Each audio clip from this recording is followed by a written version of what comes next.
Hi everyone, and welcome to this week's edition of Equination.net's Training Tuesday. I'm your host, Jacklyn Wyatt, and let's dive right in. Coming up tomorrow, I have a graded runner. Can't do anything with him, he's already trained and ready to go. But I do have one that's coming up in the World Cup. Probably pretty late. It's pretty competitive to get into these races right now. Anyways, I have one coming up for the World Cup, so we're going to take a look at him and see what we can do. So that race is next Thursday, so that's actually a week. We are the 22nd, so we have lots of time. We have 9 days to prep this horse. He came out of his last race in pretty good shape, so he just ran last weekend, actually, on Saturday in the mile and got completely crushed. He ran 15th in that race with a 125, so it was a pretty lackluster performance from him. He hasn't been quite at top of his game when he's been in those really tough races, so don't know what's going on with him there. But anyways, he ran on the 19th, hasn't trained since, so we're going to need to get a little something into him. Because we have 9 days, he's 17-16. I could just give him a jog, but I'm not too happy with how he came out of that race. So I'm going to push it a little bit with him, and I'm going to give him a couple workouts just to see if that can freshen him up a little bit for the World Cup. So I'm going to start with just a 4 furlong workout. It's going to drop his form down. So what's going to end up happening is he's going to go over the top. So right now he's 98%. Giving him a workout means it's going to add probably about 20-ish points to the form. But because there's only 2 points of room left to go up to 100, what it's going to happen is it's going to go back down. So the difference will end up being subtracted out of there, and he'll drop down. So I'll show you what that ends up looking like. So you can see he dropped down to 84% form. So that's very normal when you're giving a horse a workout that's really close to 100% form. If I gave him a handily workout, he would have dropped even more, probably into the 70s, if not the 60s, actually, with his form. So just something to keep in mind when you're training your horses. Now, this has now set him up perfectly to have another workout. And that's what's going to bring him back up in form. And that's 2 workouts that we're going to get into this horse to prep for that race. So I'm going to give him another workout. You're going to get a warning here that he's already trained today. That's completely fine. It's really just a heads up to you just to make sure that you're aware of what's going on. Again, I think I mentioned this once before. Something that I'm going to look into making more of a info thing instead of a red warning. So what I'm going to do is I'm going to go ahead and train him again with another workout, breezing. That's all we want to do just to get him back up to that good form. And now we're at 95% form. So that's not too bad. His IR is a little bit high now. I know a lot of you are probably cringing with that high number. But he has 9 days of rest now, so he will be down to 63 by the time the race comes up. I think, if I did the math right, 63, 64. I don't know if there'll be an extra one in there or not. But that's not too bad. 9 days also, I feel pretty confident that his health and energy will be up in the right spot. It's not 9 full days of health and energy regeneration at this point, but I mean, it's not too far off. So I think he should be okay. There'll probably be the odd 2 regen in there as well.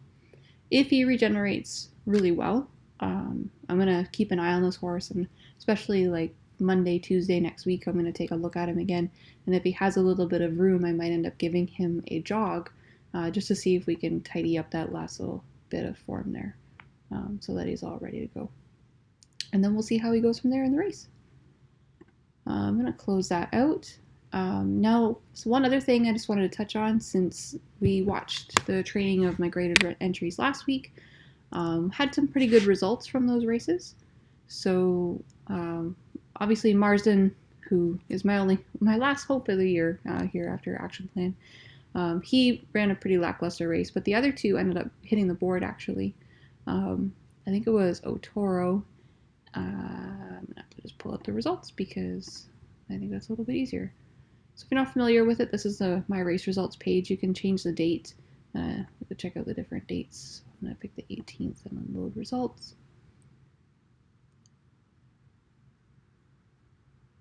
Sometimes it can take a little while. But we'll get there. And here we are. So here we had Conspiring Miss, who ran a pretty good second place there. So that was one that we trained on the show.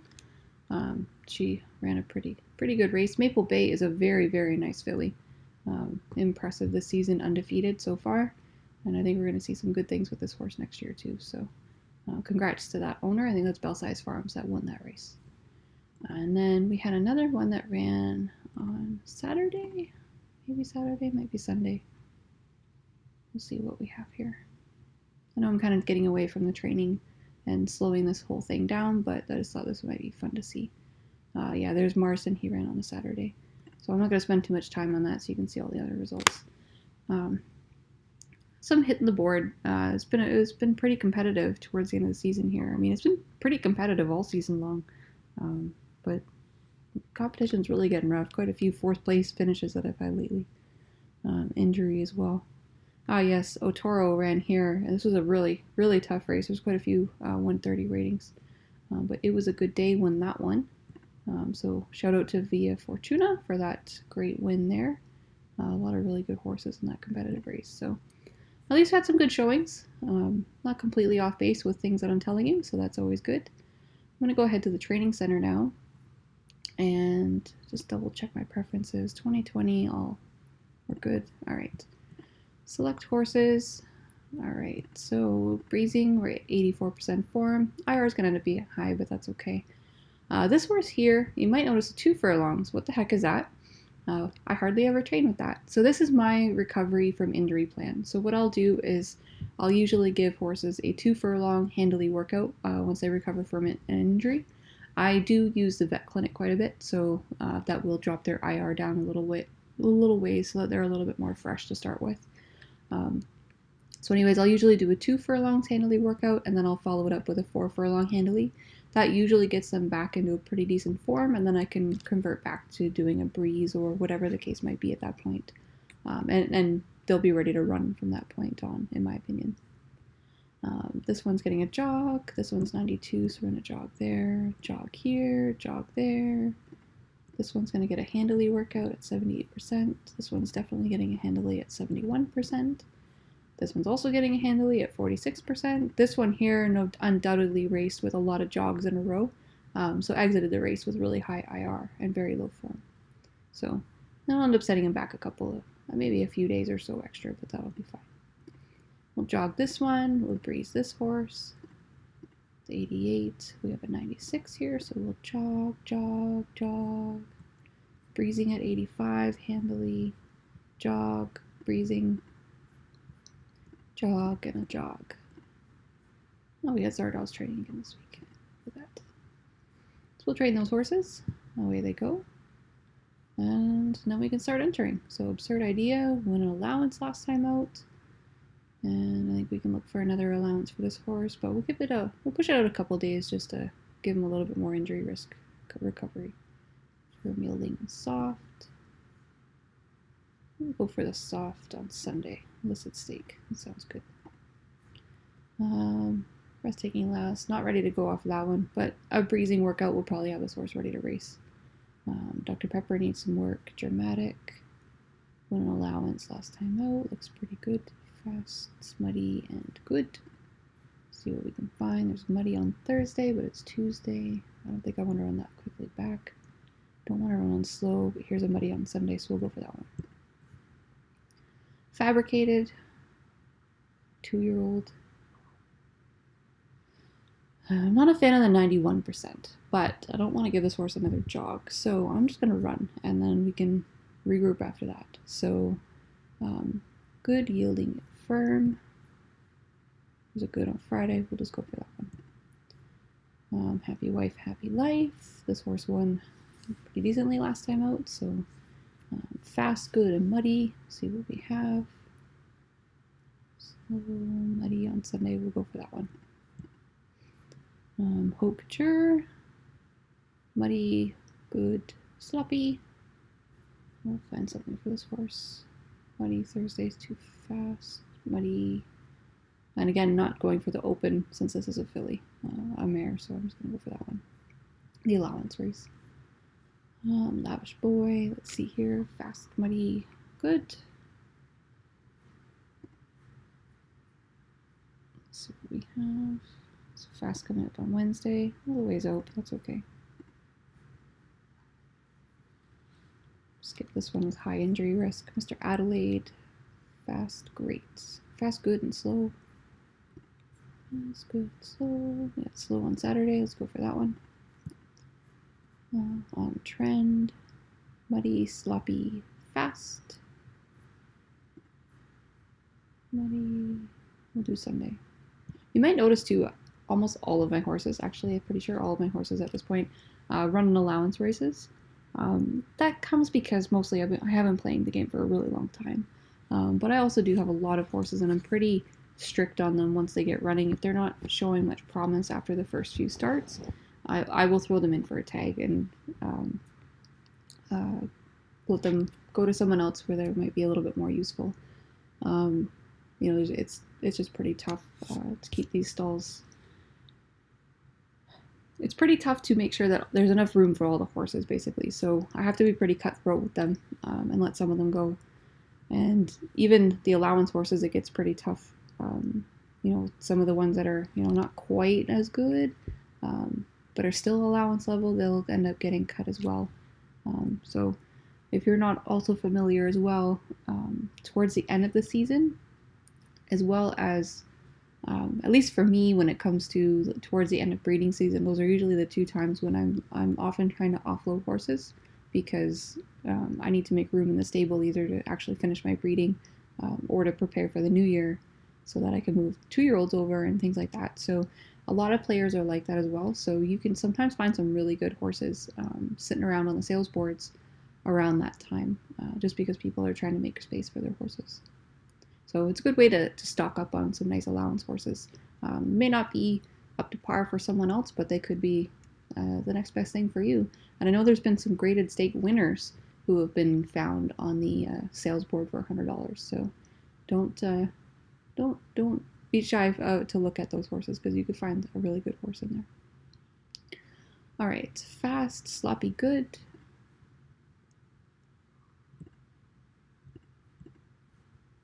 Remark, fast, slow, muddy.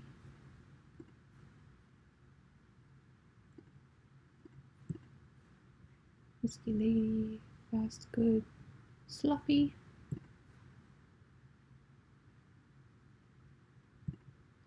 Good. I find it also simplifies entering for me a little bit too because I just know that they're all going to go into allowance races at this point.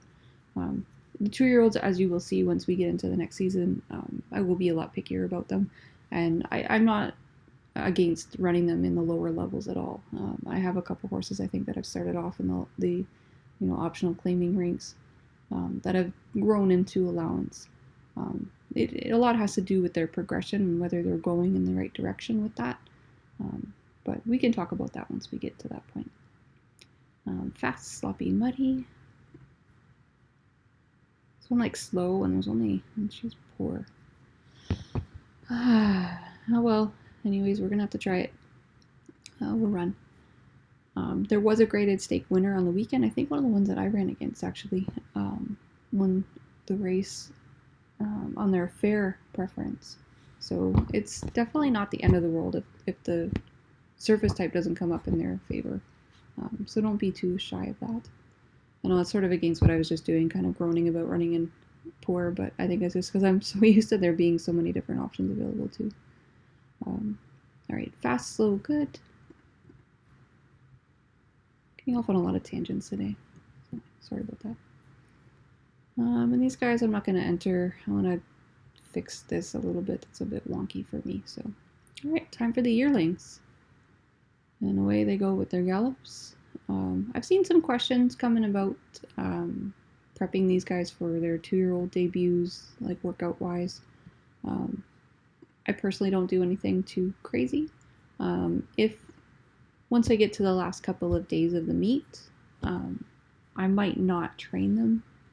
I'll definitely not train them on the 31st because I want them to be fresh and ready to go on the first day. So I can move them over and give them a workout and be good to go. I don't really worry about IR much, but we know what my position is on that. As long as they're not close to 80%, if they're getting close to 80%, I might give them a jog just because you don't want to give a horse a workout with 80% or higher form. They can't race until the 15th or later anyways, and I'm not usually a huge person to rush into running my 2-year-old, so I don't mind correcting the form later. So that's usually what I'll do is I'll just keep galloping, stop maybe 2 days or so before the new season starts, just so that they'll be 2020 on the first day of the season, and then I'll move them over, give them their first workout, which will be 2 furlongs handily on their preferred surface, which we'll talk about when we get there as well. And that'll be about it, and then I'll just go from there. So that's usually how the two-year-olds end up getting handled in my stable to get started with anyways. So I think that's essentially about it now. I know there's also another question about various approaches on preparing your stable for your horses for graded stake races and trying to poise them for success in qualifying for the fields. I think I touched on it maybe a little bit last week as well. We're at the end of the meet right now, so if you are targeting any races within the first month of the season, or ones that have nominations that close during the first month of the season, you want to make sure you keep running them for the rest of the season. Don't give them a break, keep them going, because those races will utilize both this season, which will then be the previous season. That was really confusing, sorry. It will utilize the current and the previous season's earnings in order to help your horse qualify for the race. So you'll want to get as many races into them now as you can. If you're targeting a race that's in the second or third months, you might want to, there's a possibility of waiting if you're looking at entering your horse in a race that's, say, within the last 5 days of the current season. It might be worth holding out and entering on the first few days of the new season, because the races that take place the races that have nominations that close during the second 2 months of the season, except for Triple Crown races, which always only use the current season's earnings, all of those races use current season earnings only. So if you run your horse on the 31st of the previous season, then they're going to be recovering, and they're probably going to be delayed about a week or so before they can actually get their first start in the new season, which can sometimes put them back a little bit. So just something to think about as we're getting into the last couple of weeks of this meet. If you are aiming for those races, I highly recommend checking out the stake schedule that's in the graded stakes and clicking on the wrong things here. Graded stake schedule. And you can actually see next season's stakes. So you can select next season and here, load the thing up, and you'll be able to see the race dates here. So typically these races here, so these races up to this point, from April until March 4th, will all go based on the current and previous season's stake earnings, whereas these ones and on, the Saturday, May 7th and on, will all be the current season stakes earnings only. So if you're targeting a race that's at this point and beyond, if you're looking at potentially running your horse in the last few days of this meet, you might want to delay them out a little bit, just so that they get a good start in at the beginning of the next season. That being said, the first couple of days of the meet are always pretty competitive, so just keep that in mind as well. And then other than that, just keep running your horses as often as you can, but also be cognizant of their form. You want them to run at the top of their game every time they run, because starts are very valuable. If you're giving your horse a start in a race to try and get earnings, but they only have 80-something% form, odds are they're not going to be able to compete at their best and probably not going to win the race. And if they're not in a position to win, then they're not going to get you the earnings that they need in order to qualify for those stake races. So if you need to take a couple more days to give them that workout to get their form up to the right place, to put them in a good position to run them, then I would recommend doing that.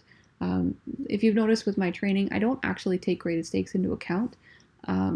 I usually just when they're ready, I run them as long as there's a race available. And if they happen to qualify for a graded stake, then that's just a bonus. I have a lot of horses. A lot of them have had some pretty tough competition this season where they just haven't been able to get a win. And if they can't win a normal allowance race, then I don't want to take up a post position in a graded stake, because they're definitely not going to win against a tough field like that. And also keep in mind, graded stake fields have only 20 post positions that get to actually race. So it's very, very competitive to get in. There's a lot of stables in the game. A lot of folks end up missing out. Also take advantage too. There's a lot of days, if you can spare it, there's also the Stakes Club and Turf Club races as well. There's often dual races on certain days, or also referred to as an undercard race. where most of these races align with another important race within the game. So sometimes at least 23 horses might already be engaged in that other race and can kind of free up post positions in the club race. Doesn't always work out that way, but it can sometimes offset each other so that, 40, 43, 46 horses actually get an opportunity to run that distance surface at a given time. So it can create some additional opportunities as well. So that's really all I can say on that. I hope that helps. I hope that wasn't more confusing. I know it's kind of tough when I'm just sort of talking, but if you have any more questions about that, I'm more than happy to help answer that. So I hope all of this has been helpful for you tonight. Apologies for some of the tangents that I've gone on. Thanks for sticking around to the end, and I wish you the best of luck in the races, and enjoy the rest of the day.